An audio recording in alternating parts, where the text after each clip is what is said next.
Ha venido también mi sobrino, este hombre de la barba blanca. Es mi sobrino. Aunque parece que él es mayor, no, soy yo mayor que él, ¿eh? Nos llevamos un año. Porque es que resulta que mi hermana mayor tiene 20 y tantos años más que yo, 22 o 23 años más que yo. Entonces, normal que mi hermana pues tenga un hijo más o menos de mi edad. Bueno, es normal, no lo sé si es normal, el caso es que es hijo de mi hermana.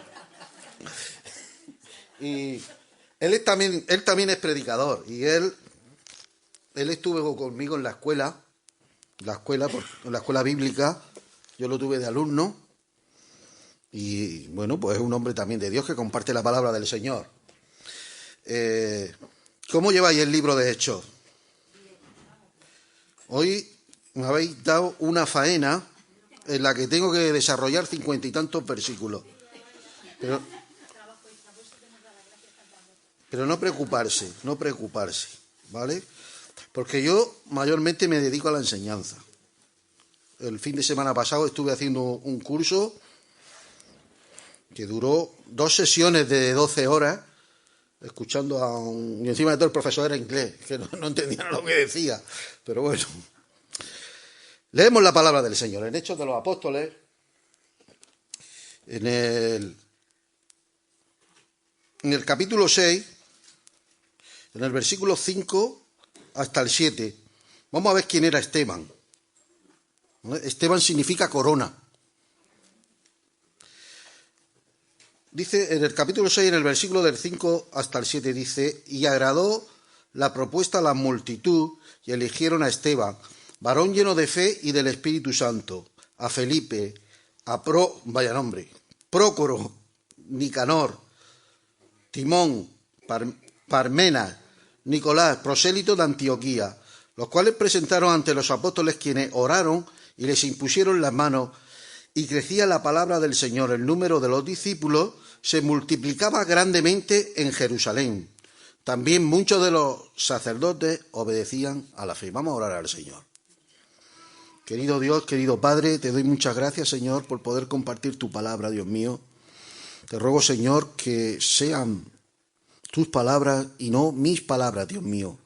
Que tú hables, Señor, a los hermanos, Padre. Te rogamos, Señor, que en esta tarde tú nos enseñes, Dios mío, acerca de tu palabra, Dios mío. Perdóname, Señor, si te he fallado a lo largo del día. Pasa un carbón encendido por mi alma, por mi espíritu, Señor, en el nombre de Jesús. Amén. Miren, hermano, yo voy a hacer una pequeña introducción antes de meterme en el discurso de Esteban, porque no sé lo que dijo el que vino delante de mí. Sé que la semana que viene mi amigo Abraham, y Abraham dice: estoy tranquilo porque sé que vas tú y sé que me lo vas a dejar todo niquelado. Bueno, no sé si ustedes se han dado cuenta, pero desde el capítulo 1 hasta el capítulo 5, la iglesia está centrada en Jerusalén. Es una iglesia judía, y especialmente se hace hincapié en el ministerio de Pedro y de Juan. Pero ahora corremos la hoja de la Biblia, entramos en el capítulo 6 y nos encontramos aquí a unos señores que dicen que son unos griegos. Dice que había un problema entre las viudas de los griegos y las viudas de los judíos. ¿Quién eran esos griegos? Esos griegos eran helenistas. Los helenistas eran judíos que vivían fuera de Israel, que tomaron las costumbres de los griegos y hablaban además el idioma griego. Y tienen un problema, tienen una dificultad, y por eso se nombra a estos 7 varones, a los siete diáconos, ¿vale? Y entre ellos está Esteban. Entonces ya hemos aprendido una cosa nueva. ¿Quién eran los griegos? Eran helenistas, es decir, judíos de habla griega, que tenían una cultura, aunque eran judíos, tenían una cultura distinta, y esto es lo que hizo que chocaran, y por eso por eso es que cogieron a siete hermanos para que estuviesen ahí, arreglaran el asunto, se quedaran, porque los apóstoles lo suyo era predicar la palabra. extender el reino. Y vemos, hermanos, que la iglesia, entonces lo que está pasando aquí es que se está extendiendo, que la iglesia ya está creciendo. Y les voy a decir algo, miren, hermanos, seguramente ustedes ahora dicen que crezca Renuevo, que cada vez venga más gente, que se llene, que falten sillas. Pues les voy a decir algo en el nombre del Señor y en el amor de Dios. Cada vez que crezca la iglesia van a crecer problemas, porque van a venir gente y tratamos con gente. Crecimiento significa problemas, choque de cultura. Aquí hay varias naciones, ¿verdad? Habrá choques de cultura. Pero tranquilo, que el Señor pone bálsamo. Amén. Segundo, lo primero que vemos son que vienen los griegos. Lo segundo que vemos es que el evangelio llega también a los samaritanos, es decir, la iglesia se está extendiendo. Por eso es que pasa este choque. La iglesia se está extendiendo. Primero aparecen los helenistas.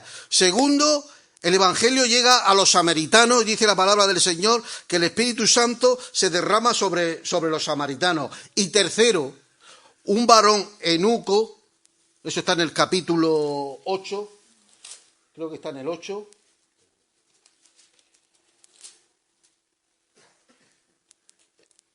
Sí, en el 8, en el versículo 26. Un etíope, un pagano, es decir, un gentil, abraza el cristianismo. Y fíjense que aquí ya hay una pincelada, fíjense.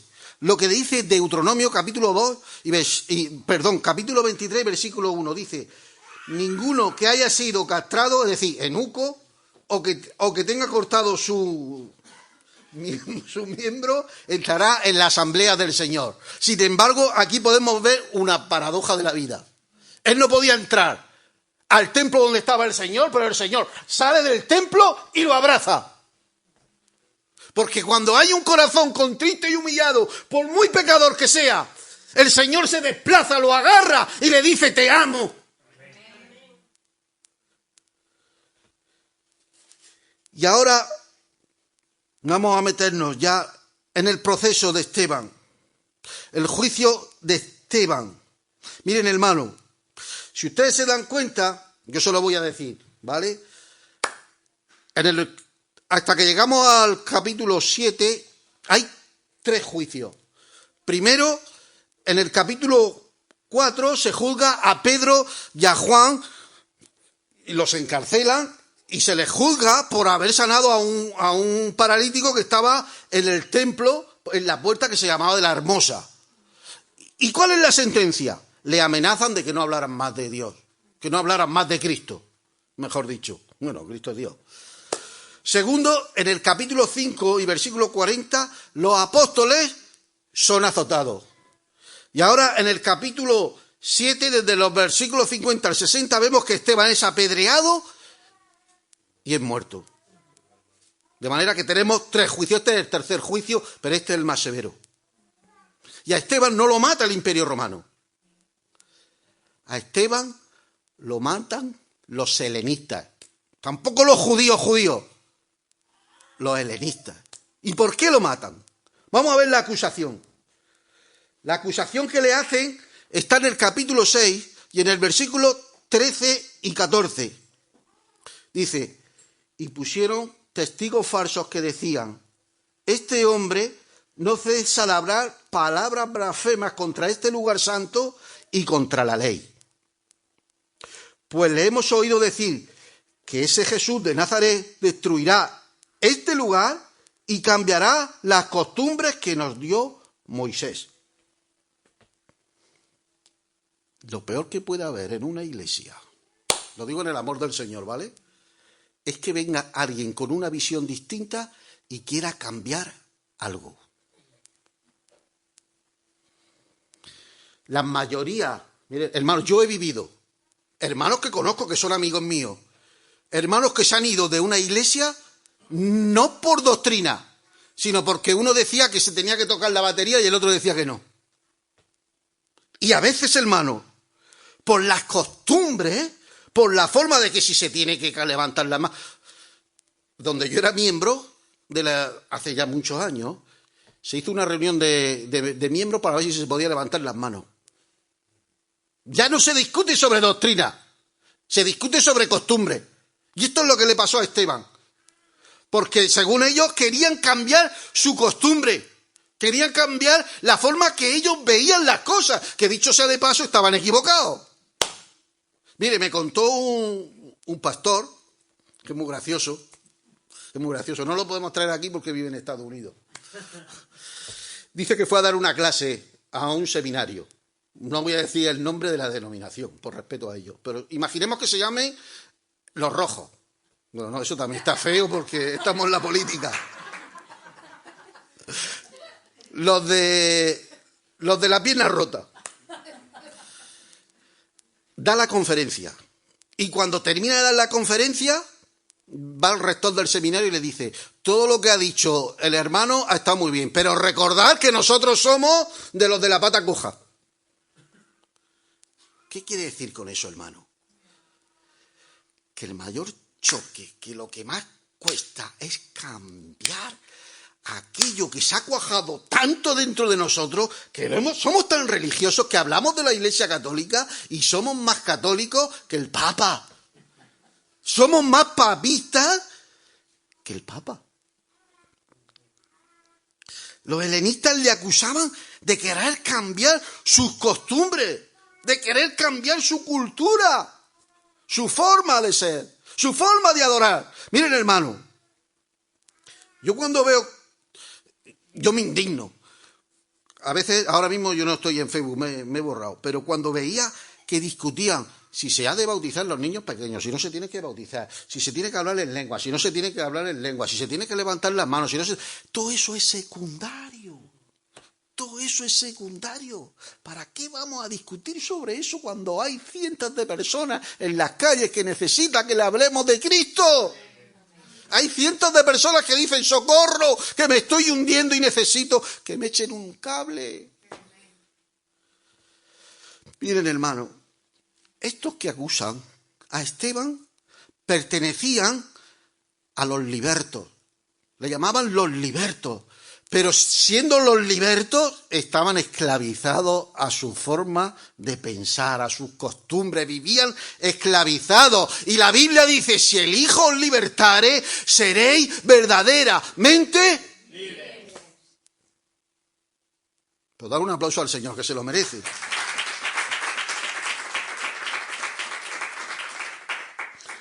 Todo, hermano. Hombre, lo que no se puede cambiar es la doctrina. Jesucristo es Dios, y eso no se puede cambiar.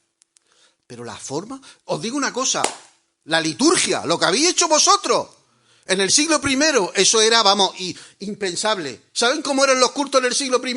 Se reunían, se sentaban en una silla, como mucho cantaban un salmo y leían la Biblia. Mire, todo esto, el micrófono, esto tan chulo, esto, no lo hemos inventado. Ha ido evolucionando.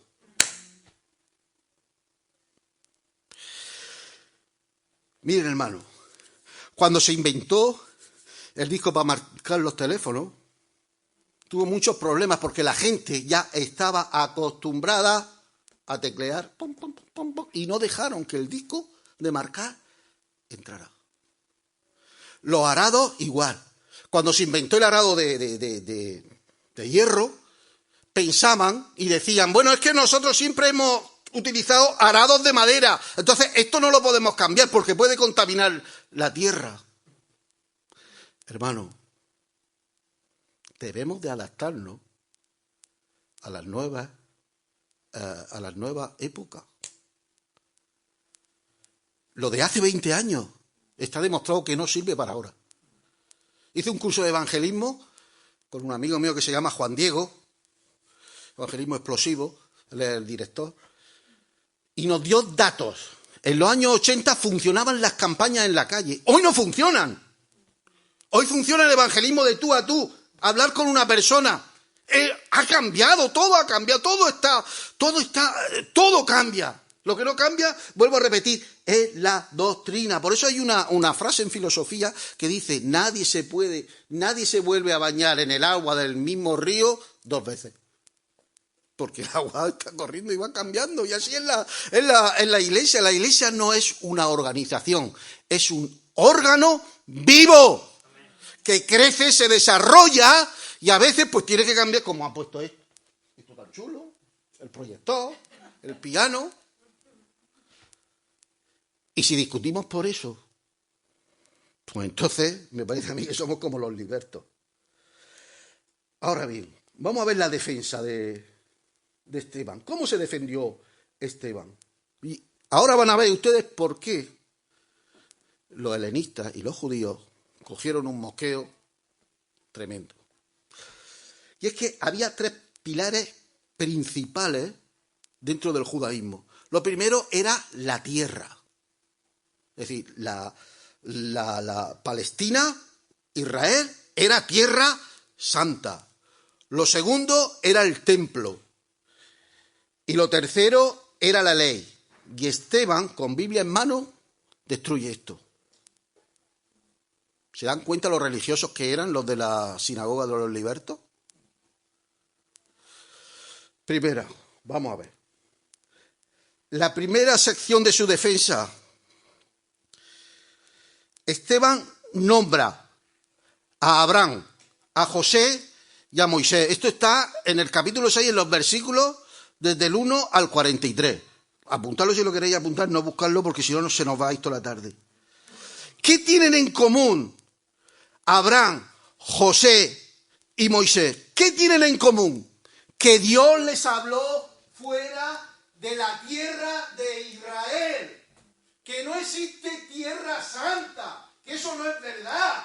Que si decimos que esto es un lugar santo, es porque ha sido, pues santo significa apartado, porque ha sido apartado para darle culto a Él. Por eso es un lugar santo. Porque el único santo es Él. Y Esteban dice en Hechos 7, versículo 2, Él les dijo, varones hermanos y padres, oíd, el Dios de la gloria apareció a nuestro padre Abraham estando ¿dónde? En Mesopotamia. Es decir, le está diciendo que vosotros defendéis que esto es tierra santa. Vosotros pensáis que solamente Dios se limita a esta tierra, pero Dios le habló a Abraham en Mesopotamia, es decir, en una ciudad pagana. No me da tiempo de desarrollar lo que creían en Mesopotamia. En la cuna del paganismo. Ahí es donde Dios le habló. Y ya se están mosqueando. Los judíos. ¿Cómo que? Porque que le estaba diciendo la verdad, porque a veces la verdad hace que te mosquees. Y dependiendo a quien se lo digan. Porque dice la palabra del Señor que a David, el profeta Natán, le dijo la verdad. ¿Y qué hizo el rey David? Cayó de rodillas y tenemos el Salmo 51 donde se le rompe el corazón al rey David pidiéndole perdón al Señor. Depende de cómo tengas el corazón. Si lo tienes lleno de religión, si lo tienes lleno de cultura evangélica o tienes un corazón conforme a Dios, como dice la palabra del Señor que tenía el rey David. Los que tienen el corazón como el rey David lloran y se quebrantan cuando meten la pata. Cuando nos equivocamos. Porque, como ha dicho la hermana, aquí no está San Parcarcio, no existe. Ni Santa Elena, ni Santa Rita. Que todos fallan. Unos, y encima nosotros le decimos, por ejemplo, de que decir una mentira es más grave que robar, por ejemplo. Y es verdad. Pero sin embargo para Dios no, es pecado. Lo importante es ser como el rey David. Que llore y que gimas delante de Él. Porque eso es lo que le importa al Señor. Amén. No hay tierra santa. Dios le habló a Abraham en Mesopotamia para que morase. Dice. Ahora en 7:9 dice, los patriarcas, movidos por envidia, vendieron a José para Egipto. Pero Dios estaba con él. ¿Dónde estaba Dios con él? En Egipto, en otro sitio que no es Palestina. En el 29:30, al oír estas palabras, Moisés huyó y vivió como extranjero en tierra de Madián, donde engendró 2 hijos. Pasados 40 años, un ángel se le apareció en el desierto del monte Sinaí, en la llama de fuego de una zarza. Es decir, tampoco le habló en Jerusalén. No podemos limitar a Dios. Los judíos lo limitaban. ¿Estáis cogiendo el hilo de por qué se enfadaron? ¿Verdad que ahora ya lo estáis comprendiendo? Pues me tenéis que invitar a cenar por enseñaros. Lo que Esteban estaba diciendo es que Dios se le mostró a Abraham en una tierra pagana. Que Dios habló a Moisés por primera vez fuera de Israel. Que no hay una tierra especial, sino corazones dispuestos. Por eso, miren, hermano, el otro día vi a un hermano, a un pastor, que venía de Israel, y venía el hombre muy gozoso, y gloria a Dios, y yo no digo que no, si te quieres ir a Israel, vete a Israel, hermano, pero yo no le quise hacer daño, pero yo pensé entre mí, pues si qué mal me da, si yo al Señor lo tengo igual, no me hace falta irme a Israel. No me hace falta irme a Israel. Si yo tuviese dinero, antes de irme a Israel, mi sueño sería irme a Estados Unidos. Pero no tengo un duro y como mucho puedo viajar de Cartagena a San Javier, pero no tengo un duro. Que da igual, hermano. Si quieres ir a Israel, vete, pero tranquilo, que Dios está igual aquí que en Israel. No hace falta que te vayas a Israel. Amén. Uno de mis teólogos preferidos, don José Antonio Sayers, no me apedreen, ¿vale? Por lo que voy a decir. Es un teólogo pero católico, pero es un fuera de serie. Dice que fue a Jerusalén, que vio el templo, que vio a los judíos rezando la Shema, Shema, Israel. Los judíos, miren lo que hacen los judíos. En el muro de las lamentaciones empieza a darse porrazo en la cabeza. Shema, Israel, Adonai, Elohenu, Adonai, Ejad. Y dice este teólogo, dice, y me di cuenta de que ahí no estaba Dios. Me fui a mi habitación, y sigue diciendo don José Antonio Sayers, me puse de rodillas, recé a Jesucristo y ahí me encontré con Él. No hace falta, hermano, tierra ninguna, hace falta un corazón dispuesto.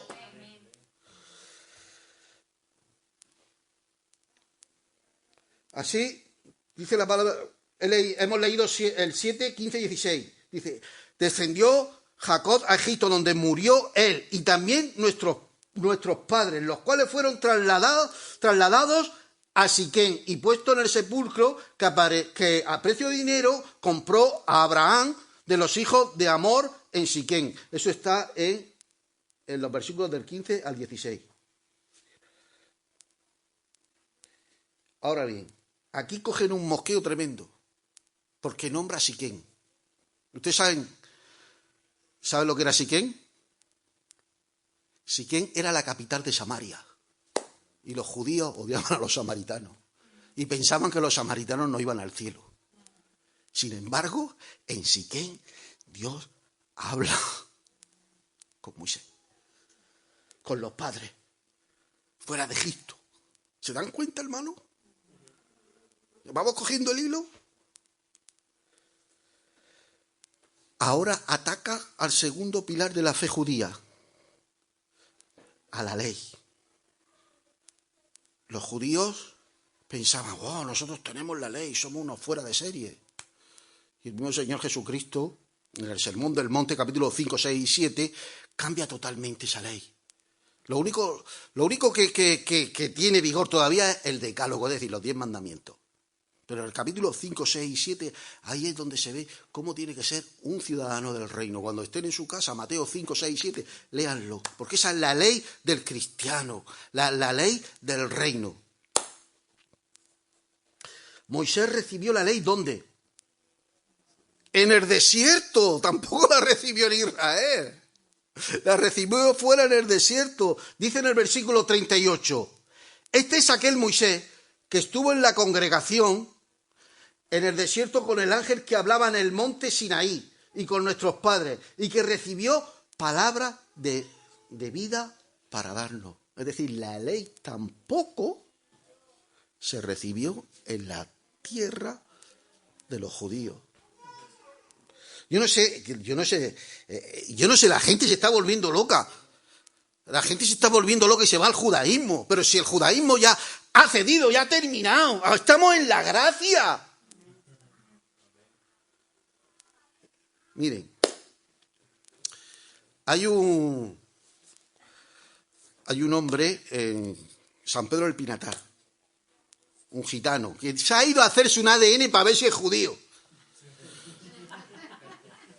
Pero ¿para qué te quieres hacer el ADN a ver si eres judío? Si por gracia somos salvos por medio de la fe. ¿Y quién más te da que seas judío? Como no aceptes a Cristo te vas al infierno. Y como venga el resto de la iglesia te queda a pasar la gran tribulación. Que lo importante no es ser judío. Que por eso mataron al pobre Esteban, que lo apedrearon. Perdonad, el manico, iba a decir al payico, porque yo soy gitano.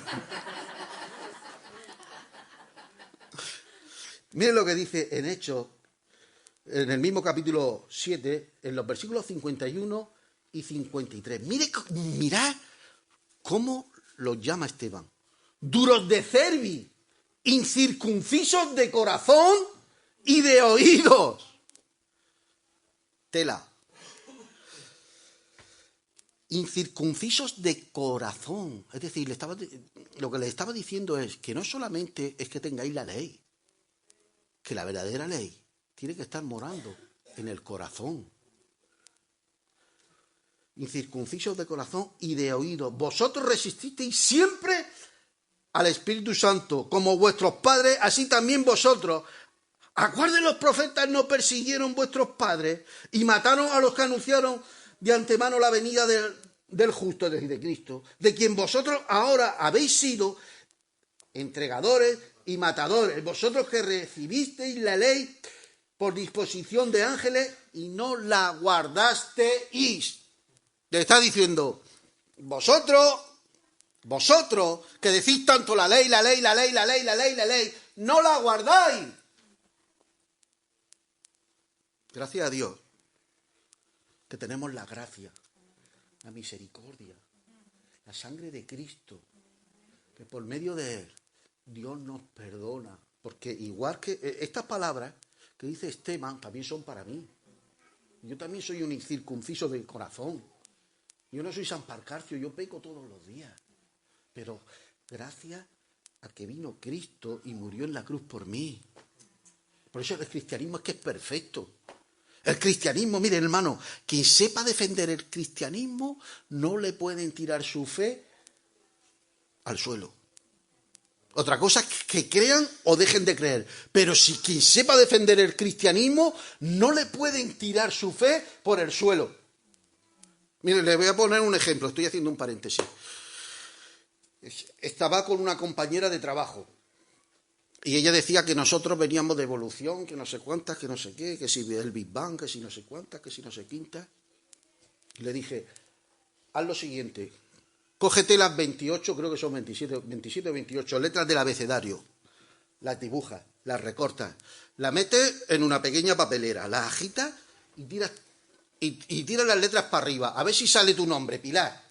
Dice, es imposible. Digo, pues fíjate, el universo, con todo lo complejo que es, que venga de yo que sé qué, del azar, no me sabía la palabra. Quien sepa defender el cristianismo no le tiran su fe por suelo. Otra cosa es que vayamos haciendo el loco. Mire, esta semana estuve hablando con un hermano, el doctor Ken, y me decía lo siguiente: bastante es que el mensaje del evangelio choca y nos tiene como locos para que encima de todo vengan a visitar a una iglesia y esté uno por un lado raba, sama, raba, y el otro jama, jama, severe, el otro con un tembleque así. Pues entonces se vuelven locos del todo. Y a veces nosotros somos los que echamos a la gente a la calle. Ahora, te estoy diciendo que dejen de existir ni que no existan las lenguas, ¿vale, hermano? Yo ahí no entro. Cada cual que es libre de pensar lo que quiera. Duros de cerviz, circuncisos de corazón y de oídos, vosotros resististeis siempre al Espíritu Santo como vuestros padres, así también vosotros, ¿a cuál de los profetas no persiguieron vuestros padres? Los mataron y y mataron a los que anunciaron de antemano la venida del justo, de quien vosotros ahora habéis sido entregadores y matadores, vosotros que recibisteis la ley por dispensación de ángeles y no la guardasteis. Es decir, ahora ataca a la ley. El tercer ataque que hace mi amigo Esteban ahora es al templo. Y hace un contraste entre el templo y el tabernáculo. ¿Y qué pasaba con el tabernáculo? Porque los judíos pensaban que Dios solamente estaba en el templo, pero el templo era estático, estaba en un lugar, no se movía. El tabernáculo iba por todo el desierto, como diciendo que Dios no se limita solamente a un lugar, que Dios no solamente está aquí, que no tienes que esperar a que venga el domingo para tener una conversación con Dios, que puedes tener una conversación con Dios todos los días, que no es necesario, hermano, que cantes solamente aquí. Sí, ve, la Biblia dice que te tienes que reunir, que sí, pero también lo puedes hacer en tu casa, también lo puedes hacer paseando, también lo puedes hacer en el coche. Dios no tiene límites. Los judíos más bien podíamos decir que eran panteístas, limitaban a Dios. Aquí, está aquí y punto. No. Dios habita el universo. Hay un atributo de Dios, no me acuerdo ahora mismo cómo se llama. No me acuerdo. Mi hija me dice que me estoy poniendo tonto de tanto leer. Hay un atributo de la inmensidad, creo que se llama. No, omnipresencia no. Inmensidad, que quiere decir que Dios está inclusive aquí dentro del micro, que Dios lo llena todo, que Dios está... No, la omnipresencia es otra cosa, lo que yo estoy hablando es otro atributo, que es dentro de la omnipresencia, que Dios está en todo sitio, en todo lugar. No se limita solamente al templo de Jerusalén, no se limita al templo de Renuevo, no se limita al templo que hay en la fama de nuestras iglesias de Filadelfia. No, Dios está en todos los lugares y especialmente en tu corazón. Él habita en tu corazón. ¿Ustedes se dan cuenta del gran privilegio? Ahora el templo no está hecho de ladrillo, no está hecho de piedra. Ahora el templo tiene hueso, tiene carne y habita en ti. Él está dentro de ti. Hechos, capítulo 7, versículos 44 y 45. Tuvieron nuestros padres el tabernáculo del testimonio en el desierto. Es decir, tampoco estaba en Israel, estaba en el desierto y se movía de un lugar a otro.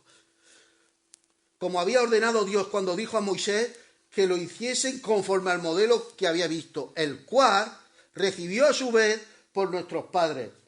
Lo introdujeron con Josué al tomar posesión de la tierra de los gentiles. Es decir, no estaba en la tierra prometida todavía, sino hasta que Josué lo llevó.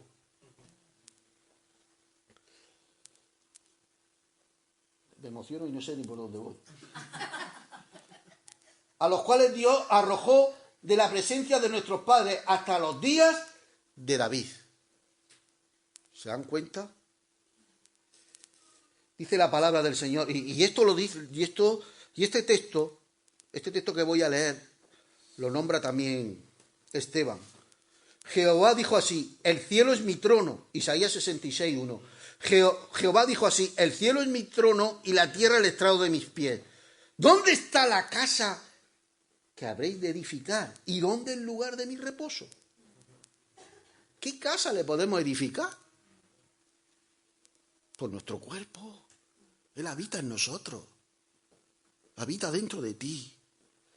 Además, Jesús se identifica como alguien que era mayor que el templo, que por eso lo quieren matar, y eso está en el evangelio más judío de todos, en el Mateo capítulo 12 y versículo 6, dice, pues os digo que uno mayor que el templo está aquí.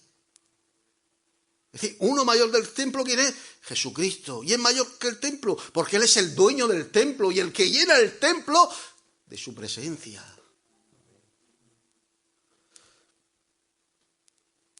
Su presencia no se limita a cuatro paredes.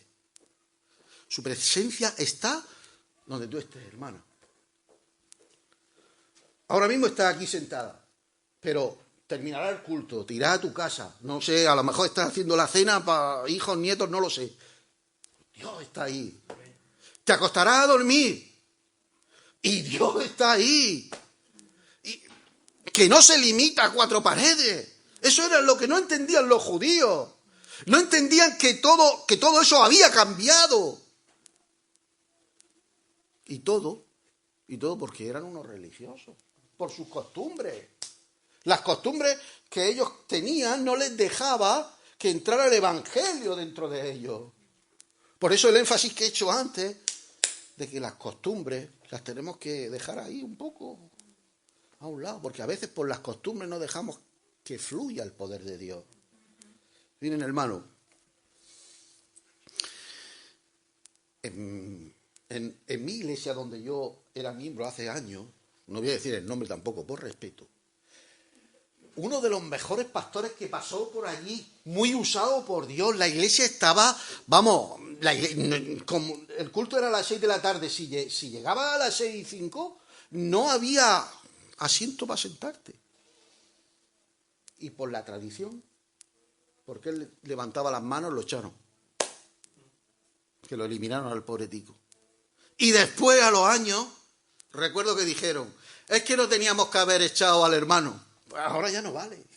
Hermano, te lo tenías que haber pensado antes. Cuando se te ha quedado la iglesia vacía, ahora lo echas de menos. ¿Y todo por qué? Por la tradición.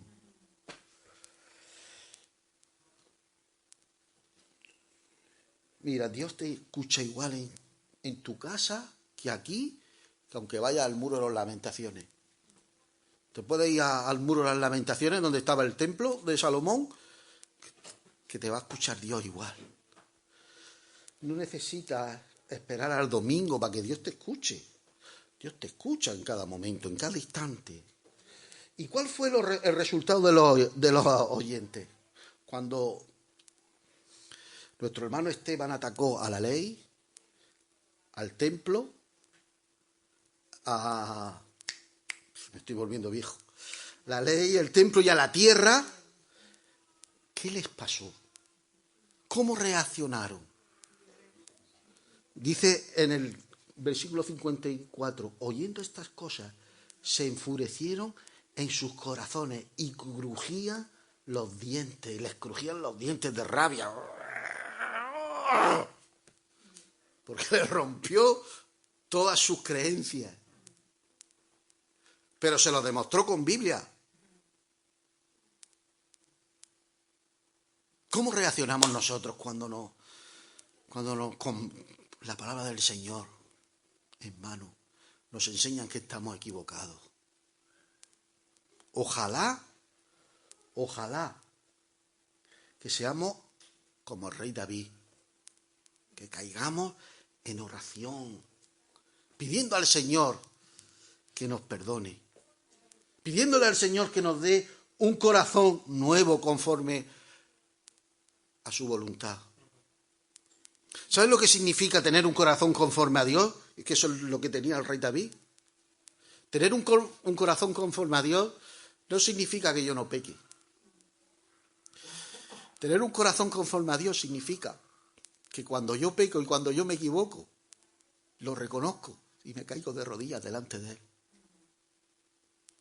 Y eso lo tenía el rey David. A diferencia de estos libertos, que pensaban que estaban libres y sin embargo estaban atados. Tenían más ataduras que el mismo Satanás. Eran hijos del demonio. Estaban atados. Yo no sé, hermano, usted, pero yo quiero tener un corazón conforme a Dios. Miren, tener un corazón conforme a Dios significa lo que dice el Salmo 23, que el Señor es mi pastor. No sé si ustedes se han dado cuenta cómo empieza el Salmo. Yo me di cuenta hace poco y lo compartí con mi amigo Abraham. El Salmo 23 empieza con el Señor es mi pastor. Y termina con la casa del Señor por largos días. Tener un corazón conforme a Dios es empezar la vida con el Señor, vas a tener muchos problemas en tu trayectoria, pero vas a terminar con el Señor. Qué diferencia, ¿verdad? Del rey Saúl, que empezó con el Señor, pero ¿cómo terminó? Consultando a una pitonisa. O inclusive Salomón, el hombre más sabio del mundo, y sin embargo no se acordó de que el principio de la sabiduría era el temor a Jehová y se fue en busca de los dioses paganos. ¿Y Judas Iscariote? Judas Iscariote tuvo el gran privilegio de poder reconocer el timbre de voz del maestro. Sin embargo, le vende. Empezó bien y terminó mal. Por eso, hermano, más vale tener corazón que tradición, que corona, que lo que sea. Amén. Esteban quería demostrar que la ley, el templo y la tierra eran temporales, que Jesús vino a cambiarlo todo. Y por eso se enfadaron. Antes, hermano, fíjese, es que todo cambió gracias a Jesucristo. Antes, en el antiguo pacto, a Dios se le llamaba Jehová, el Eterno, el Hashem, el Yo Soy, el Todopoderoso. Y Jehová ya habla de santidad y de separación. Pero ahora, en el nuevo pacto, con Jesucristo, muerto en la cruz, ahora le podemos llamar Padre. Ahora somos su familia. ¿Tú sabes lo que significa eso? Yo les recomiendo que lean un libro de Packer, un teólogo americano, que desarrolla mucho lo que significa ser hijo, lo que hemos pasado, de tener que llamarle Jehová y tener cuidado y cuidadín que venía el fuego y te mataba, a ser su familia, Padre. Y si es nuestro Padre, nosotros somos su hijo, y su hijo, herederos y coherederos con Cristo. Y todo lo que hay en el universo nos pertenece. ¿Por qué? Porque todo ha cambiado. Porque la ley, la tierra, todo ha cambiado. Ya ha cambiado. El templo, ahora somos de nuestro Padre. Y del mismo cabreo empiezan a tirarle piedras. Yo allí ya le toca a Abraham. A Abraham le va a tocar lo más bueno de todo. El mejor bocado se lo va a llevar a Abraham. Solamente les voy a dar una pincelada. Dice que se cogen, se mosquean, se muerden los dientes cuando dice que ve al Hijo del Hombre sentado a la diestra de Dios. Ahí es cuando se terminan de enfadar del todo. ¿Por qué? ¿Quieren que se lo diga? Solamente le voy a decir esto, lo voy a dejar en incógnito. ¿Saben por qué se enfadan? Hay por ahí ¿puedes proyectar un versículo? Proyecta Deuteronomio 33, versículo 2. Y ahora lo vamos a leer juntos para que vean ustedes lo que había a la derecha del Padre. Dijo Jehová, vino del Sinaí y de Seir les esclareció. Resplandeció desde el monte de Parán y vino de entre 10 millares de santos, con la ley de fuego a su mano derecha. Antiguamente, en la mano derecha estaba la ley de fuego que te acusaba y te decía, eres pecador, tienes que morir. Pero ahora, a la diestra del Padre, está el Señor Jesucristo, que cuando tú pecas, se levanta, le enseña al Padre la señal de los clavos, le dice, inocente Padre, yo he pagado por él. Amén. Y por eso se enfadaron los judíos. Amén. Y colorín colorado, este cuento se ha acabado. El Señor les bendiga.